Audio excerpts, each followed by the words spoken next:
Welcome back. The most interesting free agent dilemma in the summer of 2006 occurred in Ottawa as both Wade Redden and Zdeno Chara were eligible for unrestricted free agency. GM John Muckler could only afford to sign one of the All-Star defensemen. In the end, Zdeno Chara signed a 5-year, $37.5 million contract with the Boston Bruins, and Redden re-signed with the Ottawa Senators for a 2-year contract worth $13 million. The season did not start well as injuries began to mount for Redden.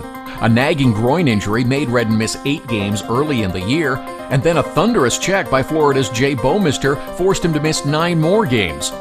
Frustrating, I guess, to take some more time off. It's not looking forward to it, but to get it healed up, I guess, is what my goal is.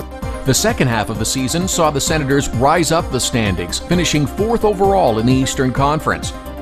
Redden had a disappointing year personally as he finished the regular season with just 7 goals and 29 assists for 36 points. Much more was expected from Redden, and management looked for Wade to turn things around in the postseason. After defeating the Penguins in the opening round, the Sens faced off against the Devils. In Game 1, Redden made a statement and scored the eventual game winner. Kept in by Ottawa. Spence's pass, shot, score! Power play goal! Redden just looked and one-timed it, and it's a 2-goal lead. Redden would help Ottawa eliminate the Devils in 5 games. This would set up a rematch of the 2006 conference semifinals against the Buffalo Sabres. Eagley behind the goal, 18 seconds remaining. Here's a shot by Redden, he scores!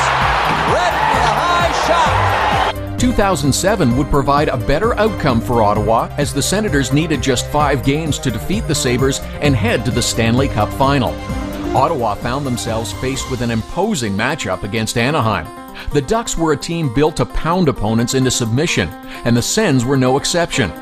Redden had a difficult time dealing with the physical onslaught, and the Ducks made him pay for his mistakes. Wade Redden and the Senators suffered a bitter finish to the 2007 season as they lost to the Ducks in 5 games. Tough to put into words. I think you look at every game in the series, other than this one, it was so close, and yet so far, it was, certainly let things get away from us at times in the series where we weren't as strong mentally, or definitely it's tough. You lose, and it's a lot of questions you can ask yourself. But after that, we're proud of the guys who come so far, and definitely we can hold our heads high. Redden finished the playoffs with decent numbers, 3 goals, 10 points, and a +6 rating, but more was likely expected from the Senators' #1 defenseman. Wade Redden is one of the top defensemen in the National Hockey League. He quietly goes about his business, doesn't seek a lot of publicity. One of the NHL's soft-spoken leaders, Wade Redden's easygoing attitude can be traced back to his childhood growing up in a small Saskatchewan farming town. It's not much to look at, I can tell you that, but small town, and that, I had everything I needed as a young kid. I had a rink and a school, so I was all set, and definitely a lot of good people around there. In his NHL debut in October 1996, Redden made his hometown proud by getting his name on the stat sheet. I got a goal. Alfie made a great play to me in the slot and scored my first goal that day, so I was my head was in the clouds, I know, for the most part. I was pretty excited, that's for sure. I bet you they're cheering in Hillmont, Saskatchewan right now. Since that game, Wade's career has exploded, and he's remained loyal to the franchise that gave him his start. It's all I know, and it's been great to be a part of what we're trying to do here. And the ultimate, obviously, is to bring the cup here and have that parade down Bank Street up to the Parliament. So I've mapped it all out already, but no, it's been great. It's a great organization. They treat us great, first class all the way. Wade has parlayed his NHL success into a booming off-ice business. That's a perfect fit for his personality.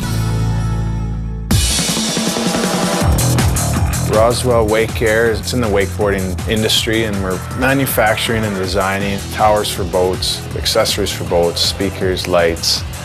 We're one of the leaders in the industry right now as far as accessories and towers, and it's just grown. This is actually a TV that we had built into it. Those are speakers right into the tower, something that people can have fun with. You can throw a movie, a DVD on or something, and if you're just chilling in the middle of the lake, have a movie going. These are some of the people that we sponsor too. They're part of the Roswell team. We got a few of the ex-pro riders working at the company for us, and those are the guys that know the most about it. I mean, even for a hockey player, I mean, that's who you're going to ask about a stick or equipment, and it's the same thing with these guys. I mean, they know what they like and the feel they have on the water. You know, if something's not right, they're going to let you know. So that's great to have. You know, they're trying to be innovative, try to stay ahead of the style, ahead of the curve, and we're doing that. So it's been a lot of fun to be around and a young, you know, energetic company like that. And I don't know, I got all the bases covered, I guess. But I don't think I'll be leading any companies to the Fortune 500 in the near future, that's for sure.